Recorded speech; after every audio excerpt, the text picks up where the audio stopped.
একঘেয়েমি কাঁকরোল ভাজা খেতে আর একদম ভালো লাগছে না। তো এইভাবে কাঁকরোল ভাজা করে খেলে সত্যি অসম্ভব মজা লাগে আর দেখতেও কতটা লোভনীয়।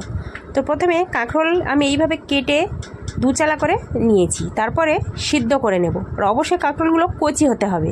তারপর এইভাবে চামচের সাহায্যে শাঁসগুলো বের করে নিয়েছি। তারপর কাঁকরোলের উপরে একটু নুন ছড়িয়ে দেব। তারপর শাঁসগুলোতে দিয়ে দেবো ঝালের গুঁড়ো, হলুদের গুঁড়ো, স্বাদ মতো নুন, ধনিয়া গুঁড়ো আর কাঁচা লঙ্কা কুচি, পেঁয়াজ কুচি আর 2 চামচ বেসন দিয়ে ভালোভাবে একটা পুর তৈরি করে নেব। তারপর সমস্ত কাঁকরোলের ভিতরে এইভাবে পুরগুলো সুন্দর করে দিয়ে দেবো। একটু চেপেই দিতে হবে যাতে করে না খুলে পড়ে যায়। আর এই ভিডিওতে যদি দেখতে অসুবিধা হয় প্লিজ আমার বড় ভিডিও দেওয়া আছে, সেখান থেকে একটু দেখে নিতে পারো। তো সমস্ত কাঁকরোলের ভিতরে আমার পুরগুলো দেওয়া হয়ে গেছে। এবারে একে একে 2 পিঠ উল্টিয়ে পাল্টিয়ে ভেজে নেব। কাঁকরোল ভাজা রেডি।